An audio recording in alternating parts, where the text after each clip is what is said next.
It's your boy Freshy Fletch, and I'm back with another video. Today, I kind of wanted to talk about something that a lot of people have been waiting for. A lot of people are excited for it, and it's been an entire year since it's happened before.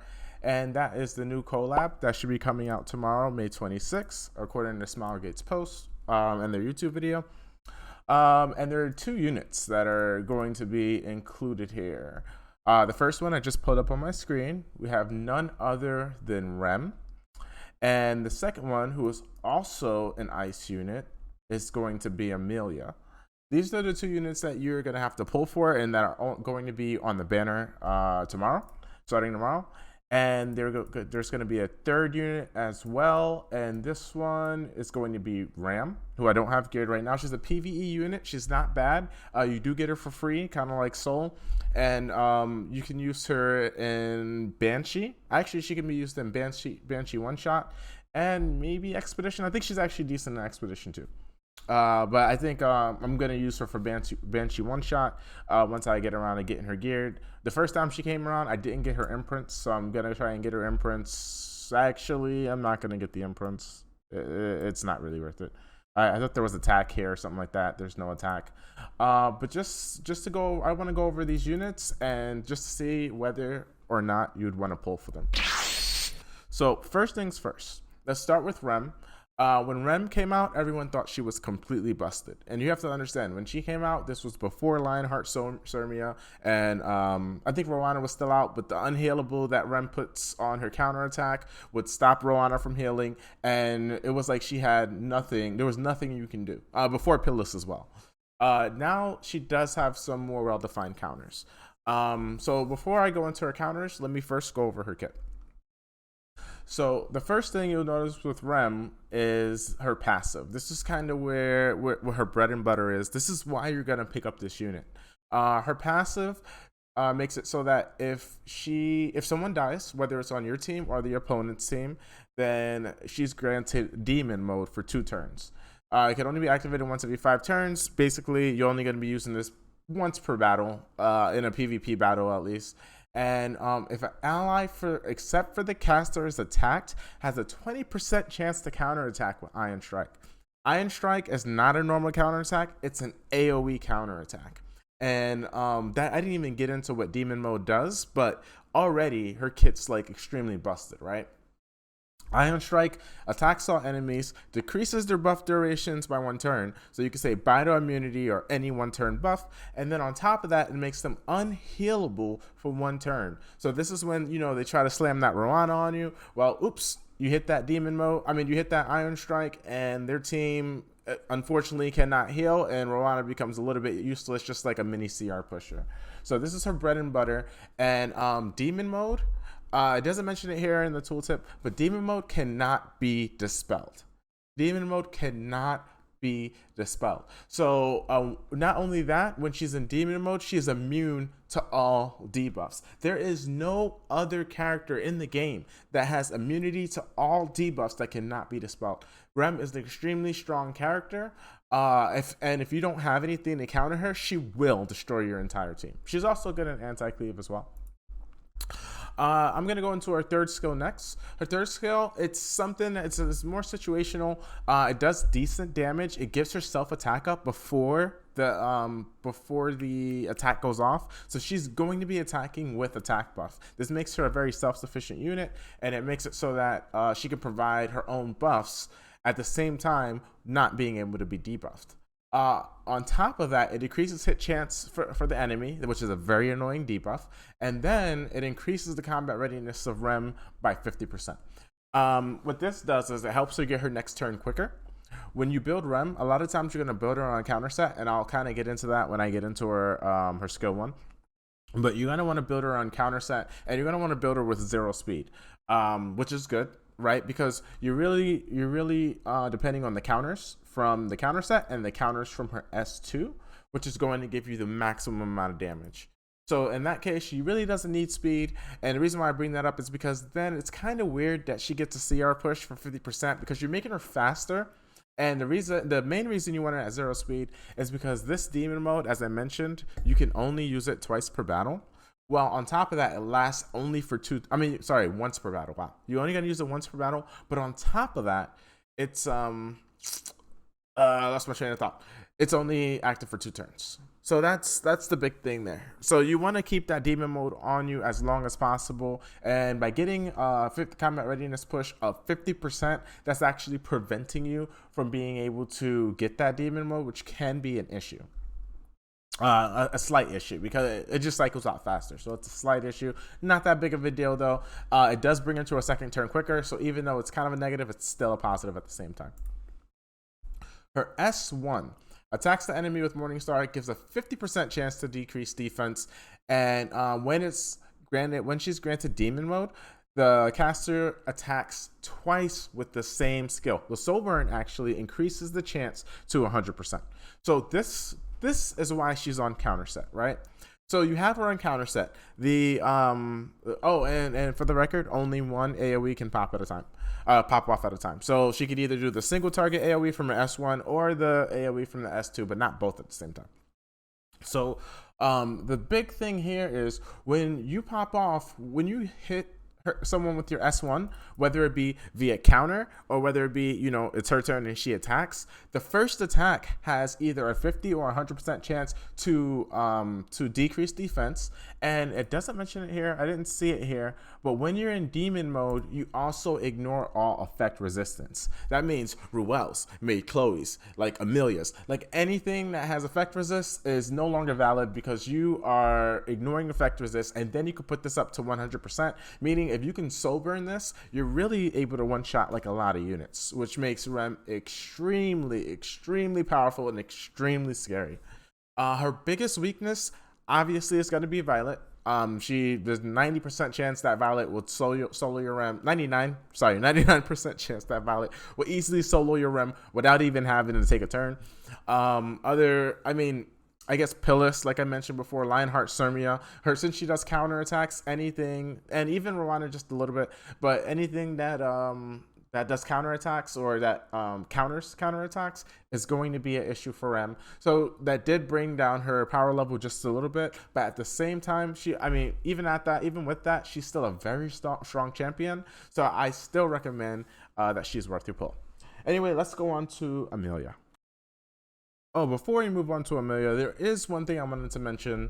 The artifact on Rem, because she is a warrior, the best in slot is going to be Sigurd Scythe. This is extremely powerful because it procs off of her counterattacks and anytime you attack in general. So what this does is it gives her self-sustain. So not only can she self-buff, but she can self-heal as well. This allows Rem to stay in the fight for longer and deal out more damage in the long run. So very important thing. I'm sad I almost missed that, but yeah, the artifact Sigurd Scythe.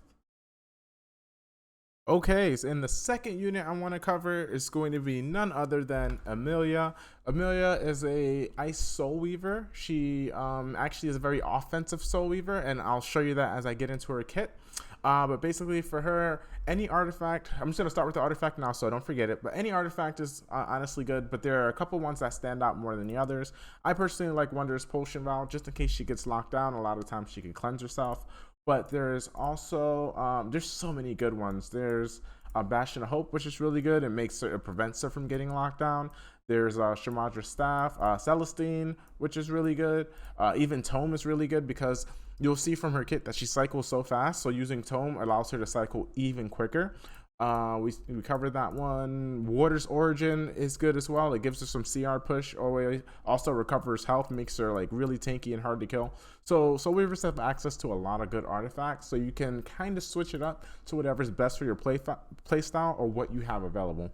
As you can see, mine isn't on the best gear. I'm missing a little bit of speed from this being reforged. I can also reforge her neck to get a little bit more speed there. And then, as you know, Soul Weavers, at least for the day that I'm recording this video, Soul Weavers in RTA have a plus 15 speed boost.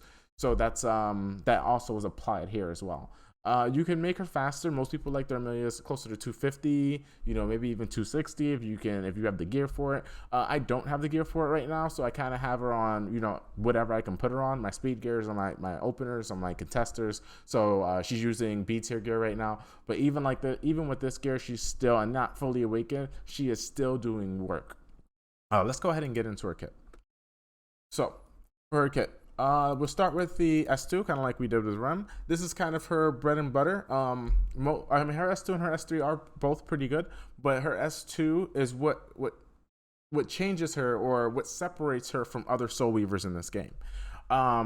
She gives attack buff and a CR push in her S2. Now you have to note that the S2 does not heal. However, if you soul burn it for only 10 souls, by the way, then you will go ahead and you will heal them based on your max health. You'll probably have a lot of health, so it'll be a decent heal, not the best heal. It's not going to be healing, as much as a Ruel or Destina, but it will give a decent amount of healing, which can really save you in a pinch. But what you're really using this for is the combat readiness push. I believe it goes up to 50% after full mola. I don't even have a full mola, but it feels like it's 50% anytime anyway. Right now I'm only at 43%. And what it does is, because Amelia is kind of like, she's not necessarily an opener, but she can go right after your opener or right after their opener. What you can do is, I forgot to mention the S2 cleanses. So you cleanse with the S2, push somebody up, give them attack buff, like let's say it's an LQC or something like that, or maybe a Y Young, and then they are bombing the other team. So very important here to really utilize that S2 skill. Her S3 is also a very good skill. It's not the best S3 in the game for a Soul Weaver. Like Maid Chloe's is probably better, but at the same time, what it does is it dispels 2 debuffs.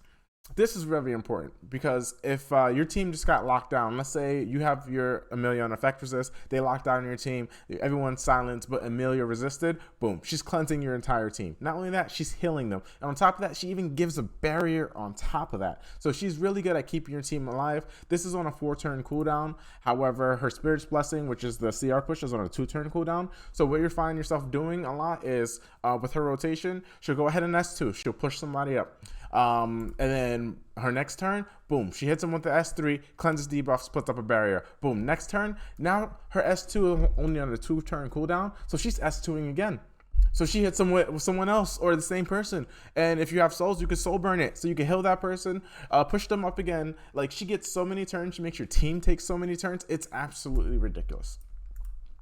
And really quick, her S1 is a very basic S1. It just attacks the enemy. It doesn't do a lot of damage. Of course not. She's a Soul Weaver. And then it also gives some healing. This is something really good to use on your off turn. However, you're only going to have 1 off turn, basically per rotation, because your S2 is on such a quick cooldown that all you need to do is S1 once, and then your S2 is going to be back up anyway.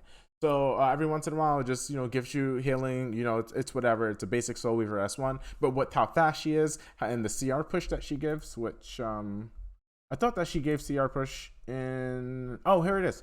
In the S2, increases combat readiness of the caster by 25%. So that's what I meant earlier. So she actually can cycle herself as she's cycling your teammates. And then on top of that, if you put her on, what's that artifact, Magahara's Tome, she gets even more cycling. So now you're pushing up your teammates by 50%. And on top of that, pushing up yourself by 50% into, into a barrier. And then you're almost ready to take your next turn. So she's very, very strong. And she's extremely worth the pull, if you ask me, at least for now in RTA. All right, and with that, I'm gonna go ahead and wrap up this video here. While I do that, I just want to play through the summary that just came out. As you can see, we have ReZero collab coming, the side story rerun, and the arena schedule. Here, I know a lot of people are gonna have questions like, is there a new unit being released? They released a new unit with Guilty Gear and twice, I think, but from what we can see in these patch notes, we do not see a new unit that has been announced. So as far as we know, we don't think that a new unit is being released. However, I can't speak for Smilegate. Who knows what they're gonna decide to do. Here it shows the 2 new heroes that are coming with their wonderful S3 animations. I'm sorry, 3 heroes. I kind of skipped over Ram because she's a PvE unit, and I'm really doing this review for PvP. But Ram is definitely worth the pickup if you are a PvE gamer, if you need a expedition damage dealer, or if you need a Banshee damage dealer as well. I'm going to be building her myself. Here it shows the health set that's going to be coming out at the end of the season. It looked okay. I didn't really see anything that was too crazy. Haste is going to be coming out with RNL, as well as Rem and Azure Comet, which is an artifact. I didn't cover it, I don't exactly have it, but Rem and Emilia artifacts are decent on them. I just wouldn't say that they're best in slot for either of them. The Mystic rotation we have is Arbiter Vildred and Meteor to Cowrick, and then we had Shu and Pavel as just the 5 stars. And let's pause it right here. If you guys did not already do your open your box, this is the password. It is Conquest. Go ahead and put that in and get your 300k gold and 3 leaves. Anyway, so we'll go ahead and wrap it up there. As always, if you like the video, go ahead and hit that like button. If you would want to see more in the future, you can always subscribe, hit the notification bells. That way you're notified whenever I come out with a new video for your entertainment. And I hope you guys have a good one. Freshy Fletch in the flesh. Peace.